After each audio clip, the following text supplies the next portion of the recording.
초중등교육은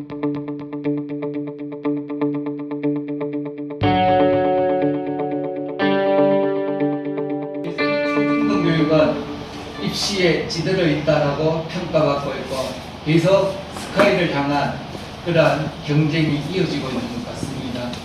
오늘 2021년 8월 원래 교육정책 토론회는 대학 무상화 평준화에 대해서 하게 되었습니다. 우리 경북혁신교육연구소와 경북의 학생, 학부모, 교사들 그리고 시민들이 함께하는 이러한 토론회를 하게 되어서 무척 의미 있는 시간인 것 같습니다. 그래서 이번 대선에서 또 지방선거에서 더 나아가 그때까지 안 된다고 하면 계속 몇 년이 더 걸리더라도 대학 무상교육 의제를 확대해서 빠른 시일 내에 하다못해 단계적으로라도 될 수 있도록 싸우는 것이 필요한 시기다, 이렇게 말씀드릴 수 있겠고요. 방식은 두 가지 방식이 가능합니다. 고등교육법을 개정해서 모든 대학을 대상으로 무상교육한다, 이렇게 정리해버리는 방식이 있고요. 국립대학법과 사립대학법을 제정해서 국립과 사립을 별개로 해가지고 실시하는 방식이 있습니다. 이 평준화에 대해서 많은 분들이 오해하는 게 획일화라고 하는데요. 평준화 사전 찾아보면 획일화하고는 완전히 다릅니다. 조건을 더 낮게 만드는 것, 조건을 갖추어 주는 것, 이게 평준화입니다. 고등교육을 평준화한다는 것은 고등교육을 받을 수 있는 조건들, 즉 이제 뭐 학생당 교수 숫자, 그리고 이제 교육 기반 관련된 시설 투자, 그리고 이제 수강생들이 충분히 이제 수업을 잘 들을 수 있는 그 강의 인수 제한, 뭐 이런 부분들, 그리고 다양한 교과목 개설, 이런 부분들이 사실 평준화의 핵심적인 내용이고, 거기에 이제 비용을 투자하자는 것이거든요. 가능한 데부터, 원하는 데부터 묶어가지고 네트워크로 해서, 그 네트워크는 크게 세 가지 정도의 수준이 있는데, 컨소시엄 형태로 가는 수준이 있을 수 있고요. 학점 교류 같은 정도. 그 다음에 연합을 하는 형태가 있을 수 있습니다. 대학 간의 연합을 통해 가지고 아주 전면적으로 하는 방식이 있고, 통합형이 있습니다. 통합형은 그냥 하나의 대학을 통합하는 겁니다. 이런 대학 통합 네트워크는 다양한 방식이 존재할 수 있으니 그런 방식들을 적절히 써서 하자는 것입니다. 다른 나라들을 보면 미국에는 주립대학들이 엄청 많고요. 그거는 정부가 예전에 사립대까지 포함해가지고 지원을 하려고 하는데 잘 안 들어오니까 주립대학에 거의 무상교육을 할 수 있을 정도의 수준으로 지원도 하고 토지라든지 이런 것들을 굉장히 값싸게 이제 공급을 했습니다. 그러니까 이제 거기에 안 들어오면 그 사립대들이 이제 못 버티겠다 싶어가지고 들어와서 주립대들이 많이 증가한 것이다라고 보실 수 있습니다. 일본은 사립대학이 월등히 이제 많고 우리나라 비슷하게 서열화 경향이 짙습니다만 도쿄 지역이라든지 몇몇 지역 중심으로 해서 연합형 형태로 좀 나타나는 모습도 있습니다. 많은 대학들은 정부 책임형 대학입니다. 그렇게 해서 서열화가 별로 없습니다. 심하지가 않다는 것이죠. 프랑스 같은 경우는 프랑스에도 엘리트 고등교육 기관이 있습니다. 그랑제꼴이라고 해서 종합기술학교, 국립행정학교, 고등상업학교, 고등사범학교. 고등사범학교는 세계적 석학들을 배출하는 그런 학교인데 다 엘리트 학교입니다. 이런 게 분명히 있긴 있습니다. 근데 그렇지만 상당히 많은, 그보다 훨씬 많은 대학들, 거의 대부분의 대학들은 바칼로레아라고 하는 시험에만 합격하면 정원제 학과 이외에는 지원하는 대학과 지원하는 전공학과에 입학이 허가되는 구조입니다.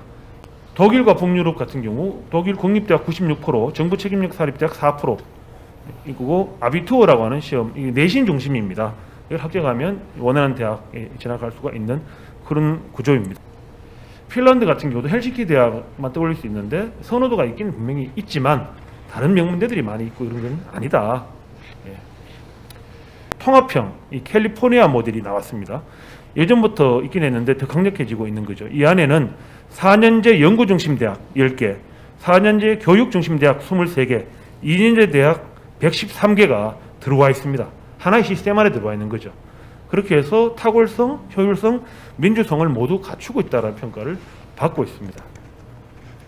프랑스 연구 고등교육 기관들을 26개를 설치를 했습니다. 이제 대학 간 협력을 가속화하기 위해서 그런 거죠. 그리고 이제 대학 연합을 관장할 거버넌스 기구들이 만들어지고 있습니다. 핀란드 역시 마찬가지입니다. 교육문화부 주관으로 남서부 7개 대학과 핀란드 공업협회, 핀란드 노동조합 연맹이 참여하는 기술 네트워크 대학이 몇 년 전에 출범됐습니다. 이 안에 이제 7개 대학이 들어와서 석사과정 중심으로 대학 통합 네트워크를 했는데요. 작년부터는 일반인을 대상으로 한 학부과정으로까지 확대되고 있다. 이게 지금 세계적으로 교육 선진국이라고 하는 나라들의 추세다. 그럼 우리나라는 어떤 경로로 가면 좋으냐? 1단계 거점 공립대학들 하고 정부 책임형 사립대학, 정부 책임 사립대학으로 전환할 수 있도록 법을 만들고 거기에 대해서 투자를 많이 이렇게 아까 말씀드린 것 같이 재정 지원을 하고 그리고 행정적인 지원을 해줌으로써 이들을 먼저 묶습니다. 그렇게 해서 이제 공통 교양 과정, 전부 과정을 다 똑같이 하라는 게 아닙니다. 공통 교양 과정을 운영을 하고 그렇게 해서 나중에 그 전공을 이제 정할 수 있도록 그렇게 해주자. 2단계는 대학 통합 네트워크 해가지고 전체적으로 가는 겁니다.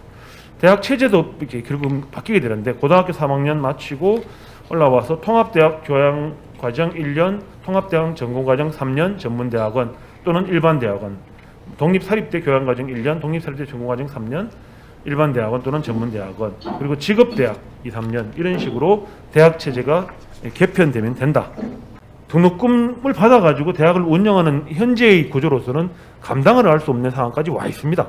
오래전부터 와 있었고 그래서 고등교육을 무상화하자 이런 데에 대해 가지고는 전면적으로 나서고 있는 상황입니다. 그 사람들이 오히려 지금까지 반대해왔던 사람들이 이것을 평준화하고 엮어가지고 당신들이 회계를 투명하게 운영을 하고 그리고 이사도 바깥으로 쭉 개방하고 내부를 평등하게 해서 민주적으로 그 대학에서 의사결정해서 들어오면 우리 전폭 지원할게 이런 식의 정부 정책이 펴진다고 했을 때 서울의 주요 사립대가 지금처럼 유지되기가 쉽지가 않습니다. 대학 과잉 상태인데 지금 학력 인플레이션인데 대학 구조조정 해야 되는 것 아니냐. 지금 고등교육에 많이 진학하는 건 세계적인 추세이고 앞으로도 더욱 강화될 것으로 예상이 됩니다. 그리고 구조조정 한다고 하면 지금처럼 맨 아래쪽이죠. 붕어빵처럼 판박이로 만든 중복 프로그램들 그리고 온갖 대학 가면서 공사한다고 난립니다. 건물도 걔네 두드러 부수고 다시 짓고 부수고 새로 만들고 그걸 또 서로 이전 투구해가지고 날아가지면서 돈을 천문학적으로 매년 뿌려대고 있습니다. 전국적으로 보면 이런 문제들 그리고 부패 비리가 있는 재단들 잘못된 관행들 그리고 대학을 개인 소유물처럼 간주하는 이런 잘못된 인식들 이것이 구조조정돼야 되는 것이지 이제 대학 있는 멀쩡히 있는 대학을 없애라라고 하는 것은 맞지 않다. 그건 얼마든지 다른 용도로도 활용할 수 있고 더욱더 이제 교육의 질을 높이기 위한 시설 투자로 활용할 수가 있다는 것이죠. 대학 통합 네트워크는 오히려 자원들이 풍부하지 않은 대학 간의 연결, 이것은 인적 연결이기도 하고요. 교육 내용의 연결이기도 합니다. 학문적인 성과물의 연결이기도 합니다. 이런 것들을 더욱 촉진해주면 촉진해줬지 나쁘게 하는 구조가 아니단 말이죠. 툭하면 얘기하는 게 대학 자율성이 사라질 것이다. 대학 자율성이 도대체 뭐냐? 대학이 존재하는 의의를 달성을 하고 민주적으로 잘 운영되는 것이 자율성을 누릴 수 있는 기본적인 이유라고 보거든요. 그런데 그런 것들은 거의 안 하고 자본에 종속돼 가지고 기업시키는 계약학과나 기업시키는 연구나 계속하거나 아니면 대학사회 내에서도 많이 가진 사람 더 가지고 적게 가진 사람들 더 못 가게 가지고 하면서 이게 차별 구조를 만들어내는 이런 것을 대학 자율성을 할 수는 없지 않느냐. 대학을 민주적으로 만들고 그리고 다양한 학문들을 연구할 수 있는 구조, 자본에 종속되지 않고 그리고 고위 교육 관료들의 그 장난질에 놀아나지 않는 그러한 것을 하기 위해서는 분명히 그 대학 평준화와 무상화가 더 대학 자율성을 강화하는데 도움이 되면 되겠지 방해되지는 않는다. 큰 문제는 수도권으로 인구가 너무 과밀하게 집중된다는 거예요. 이것 때문에 지역 발전이 이제 불균형으로 이어지고, 그다음에 이게 이제 지역의 인구가 자꾸 점점 빠지다 보니까 지역의 소멸로 이어지고 있습니다. 고학력 현상이 결국 우리 사회가 이렇게 돈이나 권력이나 이런 학력으로 서열화하고 보이지 않는 계급 사회를 추구하고 있기 때문이라고 생각을 하고 있습니다. 비싼 사교육비 지출하면서 내 자식을 좀 더 좋은 학교에 보내서 남들보다 좀 더 나은 삶을 살게 하려고 이제 안간힘을 쓰고 계시는데, 그러기 위해서 가장 첫 번째 하는 게 이제 대학 보내는 거죠. 네. 근데 이렇게 자꾸 고학력을 추구하다 보니까 가계의 어떤 교육비 부담률이 굉장히 높다라고 해요. 등록금 마련 방법을 살펴봤더니 일단 부모님이나 가족의 도움을 받는 게 이제 62.2%고 이제 대출이나 아르바이트 등으로 스스로 마련하는 경우가 7.3%, 그 다음에 이제 5.7% 이렇게 이제 나타났는데 이만큼 개인이 거의 이제 부담하고 있는 비율이 75.2%나 된다라고 하는 거예요. 국민의 70% 이상이 대학을 진학하는 거 보면 결국은 보편 교육이 되었다고 해도 과언이 아니고 이제 대학까지 사실은 공교육 범위에 포함하는 게 합당하다라고 이렇게 여겨지는 게 이제 저의 생각입니다. 대학 무상교육은 결국은 대학을 지원하는 방식이잖아요. 근데 이렇게 지원받는 방식에 대해서 모든 지방대학에게 돈을 지원하는 게 과연 국민적 합의를 좀 얻을 수 있을까? 학위장사하는 그런 대학들이 굉장히 많거든요. 근데 그런 대학까지 우리가 이제 세금으로 이렇게 지원을 해줘야 되는가에 대한 고민은 사실은 되게 해봐야 될 것 같아요. 공적 효과, 그 다음에 사회 경제적인 어떤 그런 이제 효과를 높일 수 있는 그런 교육이 되려면 과연 지방대학은 이제 어떤 역할을 해야 될 것인가를 이제 고민을 해야 되고, 그다음 어떤 학교가 사라져야 되고, 어떤 학교는 남길 것인가에 대한 고민은 우리가 해야 된다고 생각을 합니다.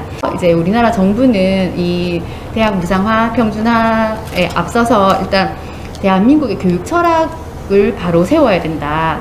그리고 대학 교육의 어떤 목적과 비전을 제시하고 거기에 맞는 이제 대학 역량평가 기준을 마련해야 된다라고 생각을 합니다. 대학은 일단 지역 소멸 위기를 해결하기 위해서 이제 지역과 함께 연계해서 지역과 함께 살아갈 수 있는 고등교육 기관으로서 역할을 해야 된다라고 생각을 합니다. 마을교육 공동체 운동인 어떤 미래교육지구 사업을 계속 추진하고 있습니다. 지역과 학교가 함께 공동체를 살려야 한다는 그런 취지에서 시행된 하나의 문화운동이라고 생각이 되거든요. 함께 지역과 함께 살아나갈 수 있는 방법들을 이제 고민해야 되는 시점이 지금 이제 지방대학의 이제 그 역할이 아닐까라고 생각을 합니다. 입시 경쟁 체제 하에서 중등교육이 거기에 입시에 빨려 들어가면서 제대로 된 어떤 교육의 체계를 유지하지 못하고 어찌됐든 입시에서 승리하는 사람을 만드는 구조로 이렇게 갈 수밖에 없었던 거고요. 그런 과정에서 살펴봤을 때 우리 대학 평준화라는 것이 우리 중등교육을 좀 더 자유롭게 해줄 수 있지 않을까. 아까 살아남을 대학 이런 걸 말씀하셨는데 사실 그런 발상부터 저는 조금 서열화가 이미 되어 있는 상황에서 이걸 말을 하기 때문이 아닌가. 모두에게 좋은 대학이라는 있을 수 있을까요? 사실 없어야 되는 게 정답이죠. 나한테 좋은 대학이 있고 누구한테든 좋은 대학이 있고 그 대학은 서로 같을 수도 있고 다를 수도 있는 건데 우리는 공공연하게 어떤 대학은 좋은 대학, 어떤 대학은 나쁜 대학. 그래서 대학이 만약에 다양한 기준에서 평가가 되고 다양한 기준을 제시해서 대학이 모든 조건을 서로 갖춘 나름대로 어떤 공부든 할 수 있는 그런 대학이 된다면 말 그대로 대학이 평준화된다면 학생들은 더 이상 그 대학에 들어가기 위해서 혹은 그런 입시에 느껴서 그렇게 고민하기보다는 자신의 내면을 더 돌아보고 자신에게 더 맞는 진로를 찾을 수 있게 되는 거죠. 소위 명문대라고 이야기하는 대학들은 그 학교에서 이루어지는 교육의 질을 보고 그 학교를 명문대라고 하지 않죠. 그 학교를 졸업하고 나서 얻을 수 있는 사회적인 지위, 경제적인 지위를 보고 우리는 그 학교를 명문대라고 한다고 저는 개인적으로 생각합니다. 그래서 이게 평준화되고 나면 당연히 그런 사회적인 지위, 경제적인 지위 이런 것들도 나름대로 비슷해질 거고요. 그렇게 되면 학생들은 좀 더 자유롭게 진로를 선택할 수 있게 될 것이다.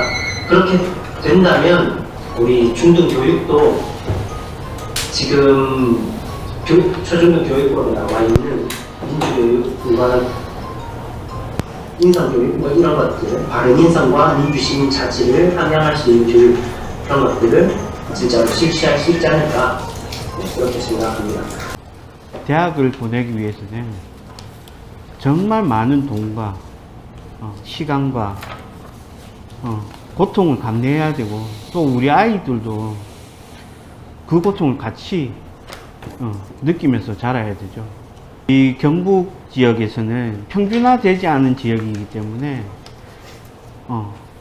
초등학교 졸업한과 동시에 서열화가 바로 이루어져 버립니다. 부모들은 학원이란 곳에 보내게 되고 사교육을 하게 되고 경쟁 속에 또 밀어넣고 그런 현실입니다. 저희 부모로서는 대학 평준화라 하면 두 손도 정말 환영합니다.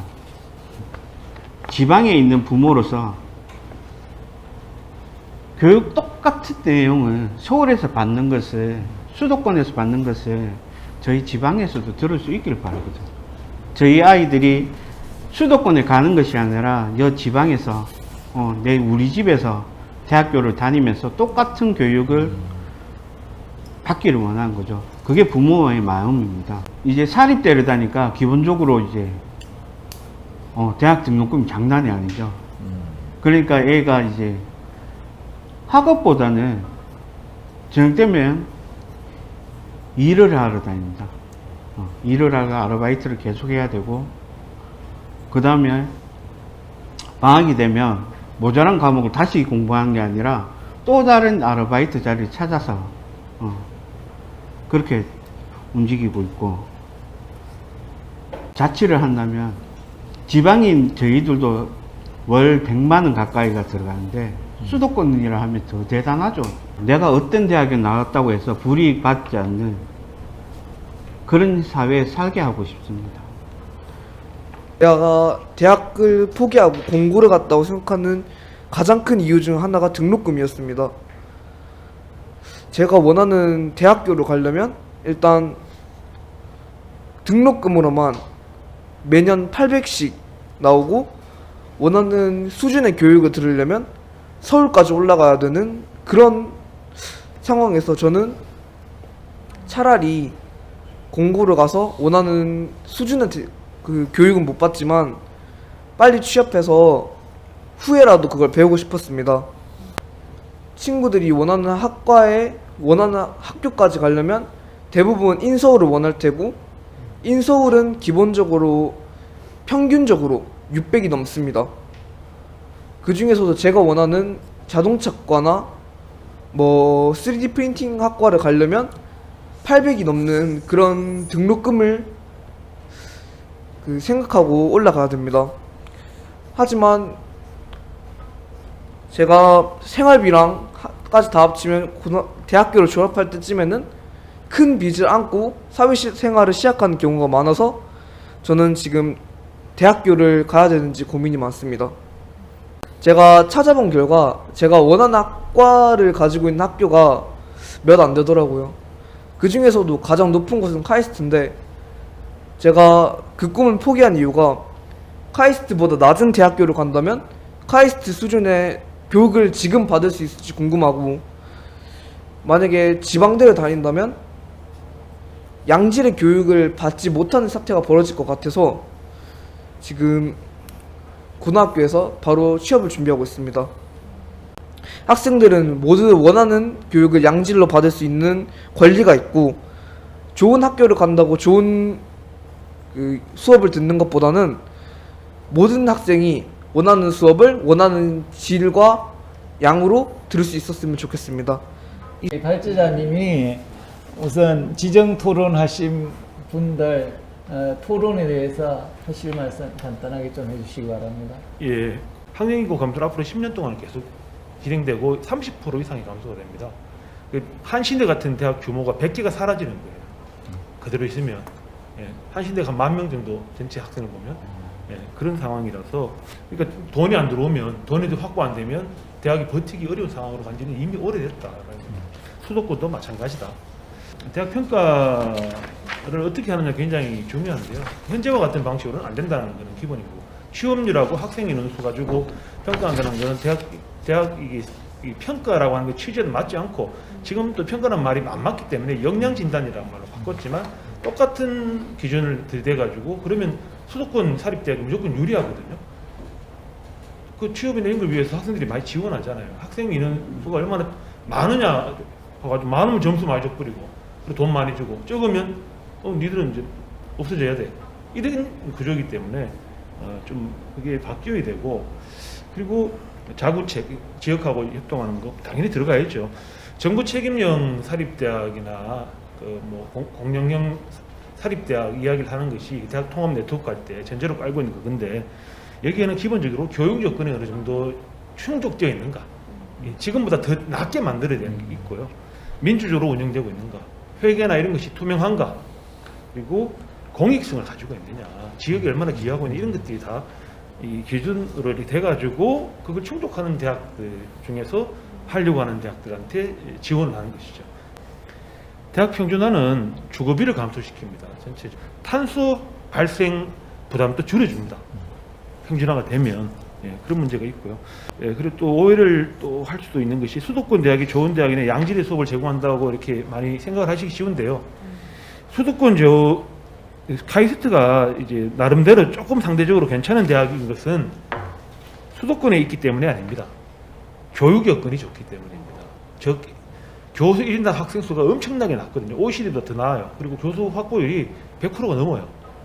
기준을 다 충족하고 있는 이런 상황이죠. 그런데도 사실은 부족하다라는 이야기 나올 정도인데, 서울대, 포항공대, 카이스트 이 정도가 그 정도 여건을 갖추고 있는 것이지, 연세대, 고려대 대학 교수 확보율이 60%밖에 안 됩니다. 그것도 이제 온갖 통계 마사지가 한 것이고, 그 안에 비정년 트랙 전임 교원이라고 하는 실제로는 비정규직 교수들 전임 교원에 불구하고 이분들이 이제 60, 70% 정도를 계속 차지하는 걸로 바뀌어가고 있거든요. 대학 안에 정년을 보장받은 교수 숫자는 매년 급감하고 있습니다. 수도권에 있는 대학 더 심하거든요.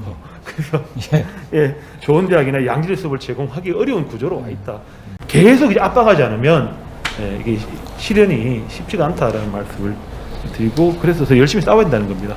대학에서 그럼 이제 키울 수 있는 학업 역량은 무엇인가에 대한 어떤 방향성을 분명히 잡아야 된다. 그걸 바탕으로 이제 대학 어떤 평가 기준을 좀 이제 만들었으면 좋겠다. 그래야지만 우리 대학 평준화를 시켰을 때 모든 대학에서의 어떤 그 수준이 함께 올라갈 수 있지 않을까, 이런 생각들을 했었고요. 왜 서울에 있는 대학을 가고 싶냐? 사람이 많고 문화 인프라가 이렇게 잘 구축돼 있기 때문에 좀 더 좋은 경험을 하고 싶고, 사람 많은 곳에 가면 뭔가 이렇게 더 얻을 수 있는 게 있다라고 생각을 해서 수도권으로 자꾸 집중화되는 것 같아요. 그래서 이런 사회적인 인식의 어떤 이제 개선, 이런 것들이 사실은 우리가 더 해결해야 되는 문제들이 아닌가, 그런 생각들을 좀 하게 됐습니다. 교실 풍경은 수능 공부하는 아이와 하지 않는 아이로 많이 갈려져 있고요. 전 가족이 아이부터 노인까지 다 아이들 대학 보내는 걸로 전후로 해서 그런 고충들을 다 겪고 있죠. 어제는 이제 문제풀이를 대신해서 다른 작품을 좀 가져와서 좀 비교해서 좀 가르치니까 한 학생이 선생님 이거 수능에 나옵니까? 이렇게 이제 나오죠. 되는 거죠. 1학기 때는 성적을 내고 제가 출제하니까 가만히 있다가 이제 평가권이 이제 없다는 생각이 드니까 학생이 이렇게 변하는 거죠. 이런 아이를 우리가 키우고 있는 게 지금 현실입니다. 그래서 인간 존엄에 대한 이런 거에 대한 그런 기본에 대한 우리가 성찰들이 뭐 없지 않나. 지금이야말로 이제 선택이 아니라 필수로 모두가 물갈이를 하는 시스템으로 우리 아이를 살리자는 그 마음으로 시작해야 되는 시점이라고 생각합니다. 저는 학생의 발표를 되게 두드려서 썼고, 자기 삶의 가치를 찾아갈 줄 아는 그런 용기 같은 것에 되게 좀 보기가 하고, 그런 방식으로 옆에 친구들 사이에 존재해주는 것 자체가 되게 희망이고 용기가 되는 생각을 했어요. 단 한 번의 입시로 자기 직업을 결정하고 미래를 결정하고 미래의 많은 것들을 결정을 한다는 이 사회 구조와 교육 구조 자체가 좀 말이 안 된다고 생각하거든요. 대학은 직장과 가까이 있어야 되고, 삶의 태산과 가까이 있어야 되고, 가까운 곳에서는 좋은 양질의 교육을 선택할 수 있어야 되고, 모든 노동자들이 그런 교육의 혜택을 당연히 받는 것으로 사회가 바뀌어야만 우리 미래도 더 좋은 방향으로 나아가지 않을까 이런 생각을 하고, 그냥 나이 들어가면서 평생 이루어져야 되는 거지 입시를 위해서 교육이 존재한다는 건 있을 수가 없는 일인 것 같아요. 지금 청소년들의 대다수가 그 교육의 과정과 절차를 거치면서 이미 머릿속이 그렇게 너는 아무 생각 없이 직장생활 하면은 돈 벌어줬어. 뭐 생각이나 정책이나 정치는 저기 똑똑한 사람들이 다 결정을 해줄게. 이런 것이나 약간 능력이 없는 사람이나 공부 못하는 사람들은 이런 대접을 받아도 될 학급 받는 구조로 딱 스쳐가지고 튀어나온 것 같은 그런 좀 위험한 생각이 들거든요. 그래서 그런 사회를 되게 적극적으로 되게 죄책감을 느끼면서 저희가 바꾸려는 노력을 해야 될 세대라고 봐요. 그 대학 무상의 목적은 우리 대학 평준화였고, 그 대학 평준화의 목적은 우리 아이들이 제대로 된 민주 교육을 받음으로써 이 사회가 앞으로 좀 더 우리 아이들 미래와 이 사회 미래가 좀 더 민주화되고 좀 더 평등해지는 그러한 것을 목적으로 생각한다고 보고 있습니다. 이 대학 평준화, 대학 무상화는 한 과정이 불고 하나의 단편이 되지 않느냐, 목적이 될 수 없다고 봅니다. 그래서 그 큰 목적을 향해서 위해서 우리가 준비해야 될 건 뭐 없는가. 물론 이 단계를 가야 되는 부분은 우리가 충분히 인정을 하는 부분이지만 좀 더 전체적인 큰 그림 속에서 우리가 여기에서 한 단계를 구별하고 운동에 가는 부분이 필요하지 않을까 이런 생각을 해봅니다.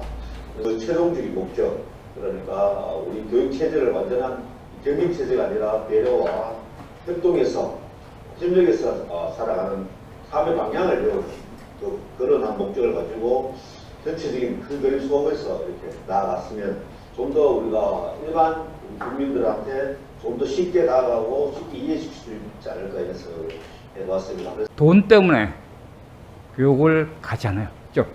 잘 버는 직업. 예를 들어서 지금 고등학교 몇 학년 또 1%가 의대를 가잖아요. 그것도 결국은 돈 잘 벌기 위해서. 그런 문제를 우리는 어떻게 볼 것이냐를 우리 내부의 교육의 문제에서 제대로 좀 생각을 해보자. 그러니까 그걸 벗어나기 위해서 우리가 하는 거거든요. 현재 이것이. 그렇게 하면 안 된다. 그런 문제를 우리는 어떻게 볼 것인가. 현실적인 문제에서. 인당 교육비를 얼마나 투자할 것이냐. 그 다양성을 어떻게 담보할 것이냐. 저는 사회 체제를 바꾸는 이 운동으로서 이 교육 운동에 임하고 있는데, 개인적으로는 저는 대한민국은 평안 민국으로 바뀌어야 된다는 주장을 오랫동안 하고 있습니다. 평등하고 안전한 민주공화국. 교육은 그 평등과 안전, 서로 협력하고 평화롭게 지낼 수 있고 서로 존중하는 이제 그런 사회로 가기 위한 아주 중요한 제도라고 생각을 합니다. 거기에서 핵심 중의 핵심이 누구나 교육받을 수 있고, 그리고 양질의 교육을 받을 수 있도록 교육 여건이 강화되는 것인데, 그걸 하기 위해서 무상교육 이야기하고 평준화 얘기하는 것이거든요. 대한민국 교육혁명, 우리가 이걸 단순히 꿈꾸는 게 아니고 현실이 될 수 있다라는 생각을 가지고 하나하나 해나갔으면 좋을 것 같습니다.